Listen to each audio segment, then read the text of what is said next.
બે માણા મારે વાતું બે માણા બેઠા હતા ને લગ્નના 6 મહિના પછી, એટલે ઓલી બાઈનું રૂપ બિચારી ધીરે ધીરે ઉતરતું ગયું, મેકઅપ ઉતરતું ગયું ને રૂપ ઉતરતું ગયું. એટલે એના પતિએ ખાલી એક જ પ્રશ્ન કર્યો કે તું તૈયાર કયા બ્યુટી પાર્લરમાં થઈ હતી? તો કે કેમ? તો કે કયા બ્યુટી પાર્લર? તો કે ફલાણી જે મારી સહેલી મારી ફ્રેન્ડ એને ત્યાં. તો કે મારે એને સેમસંગનો 8 મોબાઈલ એને ભેટ આપવો છે.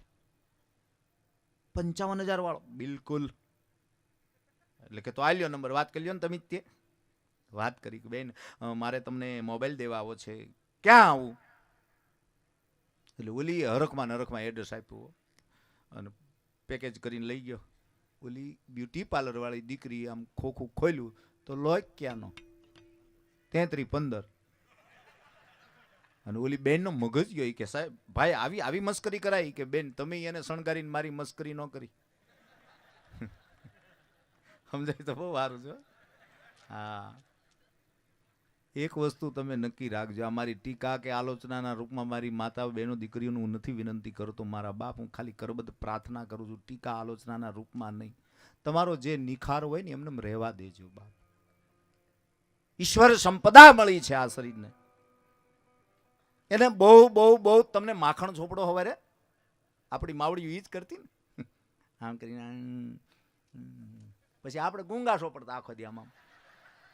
ઈ ભલે ને ગમે એટલું માખણ ચોપડે, જે બ્યુટી જે શરીરની છે એ ઈશ્વરે આપી છે.